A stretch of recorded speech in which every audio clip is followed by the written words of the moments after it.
Hay una pregunta que casi nadie se hace, pero que marca la forma en la que vivimos. ¿Qué estamos intentando evitar todo el tiempo?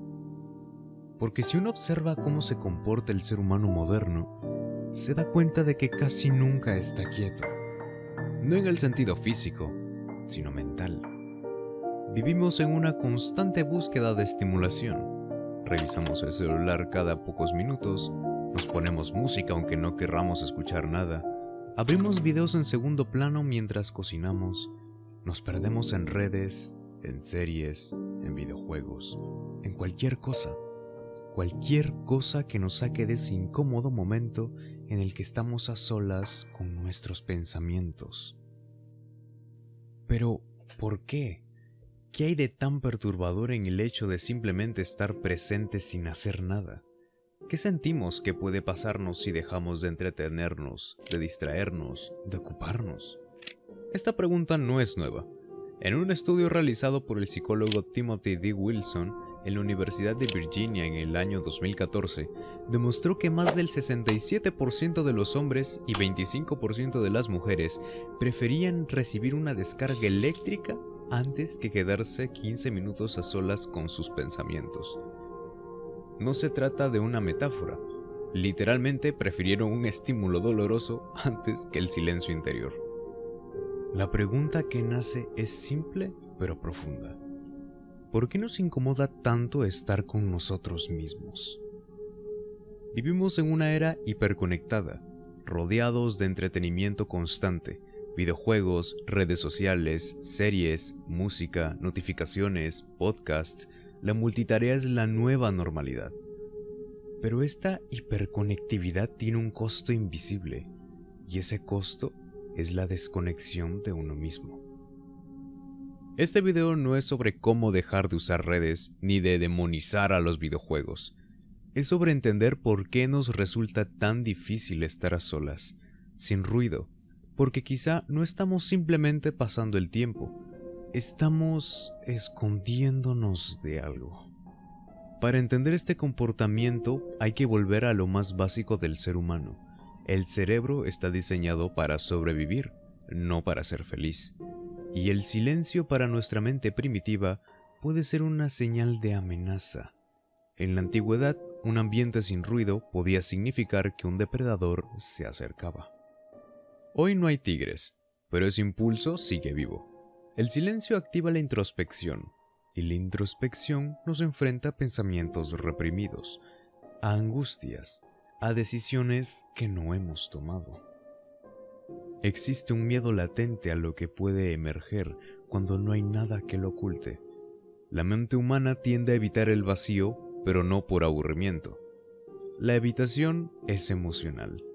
En palabras de Carl Gustav Jung, aquello a lo que te resistes, persiste. Y tiene sentido. La mayoría de personas no teme a estar sin hacer nada, sino lo que empieza a surgir en ese nada. Inseguridades, arrepentimientos, deseos no cumplidos, preguntas sin respuesta, cosas que tapamos con distracción porque no sabemos qué hacer con ellas. Y aquí es donde se abre una discusión incómoda. Gran parte de nuestro consumo de entretenimiento, sí, incluyendo videojuegos, series, contenido en redes, no tiene como propósito disfrutar, sino anestesiar. Nos anestesiamos contra la incomodidad de existir, contra el peso del tiempo, contra la ansiedad de no saber quiénes somos exactamente o qué queremos.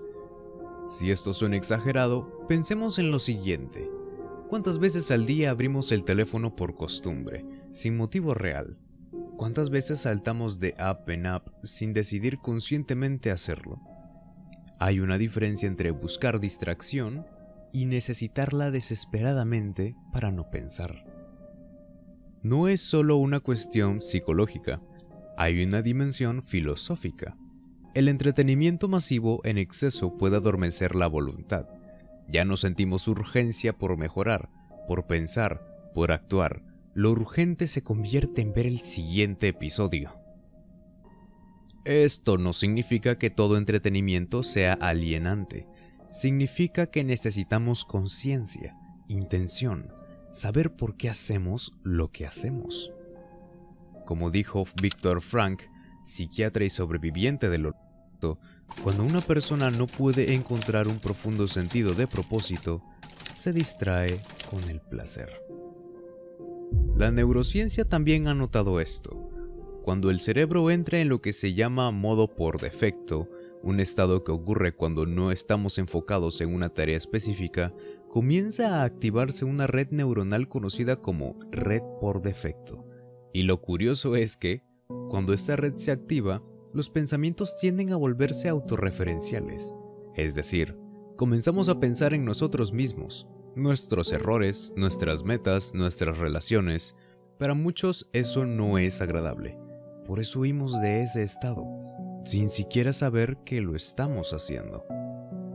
El psicólogo Mihaly Csikszentmihalyi, quien formuló el concepto de flow, afirmaba que la mente humana sin dirección tiende al pensamiento caótico o negativo. Por eso nos sentimos mejor cuando estamos completamente inmersos en una actividad. El problema no es querer sentirnos bien haciendo cosas. El problema es cuando lo hacemos para no sentir nada más.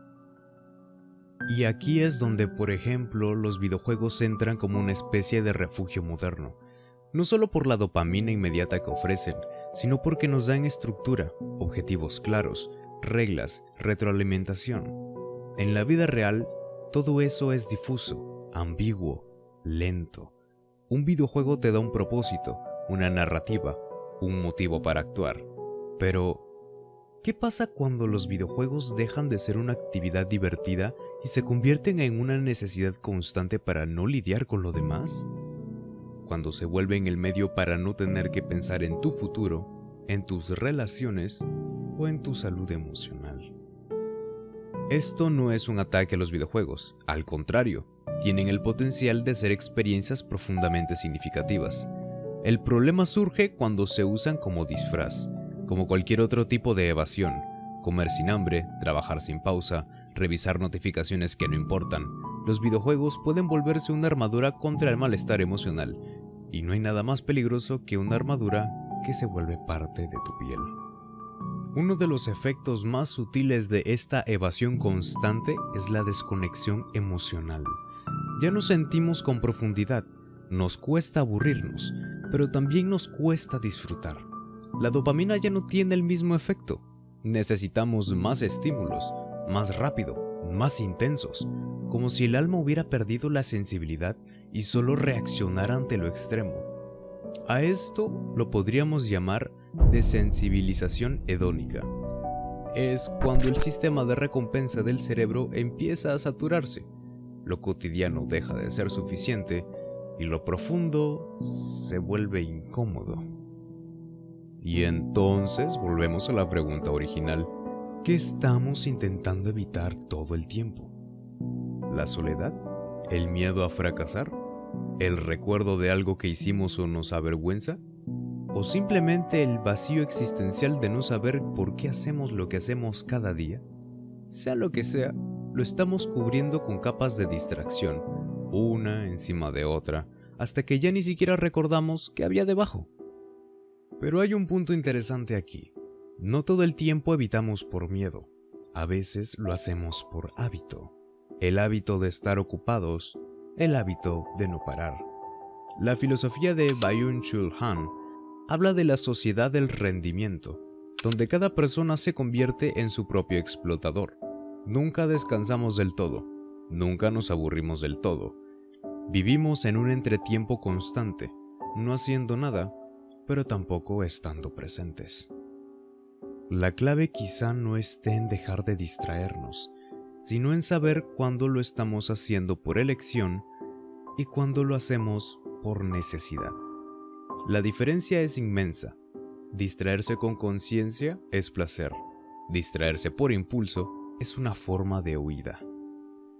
Algunas prácticas como la meditación, la escritura reflexiva o incluso caminar sin música pueden ayudarte a detectar qué estás evitando. No para solucionarlo todo, ni para convertirte en un monje zen, solo para conocerte un poco más, para entenderte en lugar de silenciarte. Porque quizá el problema no sea lo que evitamos, sino el hecho de que nadie nos enseñó a enfrentarlo. No necesitas dejarlo todo ni convertirte en alguien que vive en silencio absoluto. Solo necesitas empezar a notar cuando estás escapando y preguntarte si hoy, justo hoy, podrías quedarte un rato más contigo mismo sin tener que huir. Tal vez descubras que no eres tan ruidoso por dentro como pensabas. Tal vez solo necesitabas escucharte con un poco más de paciencia.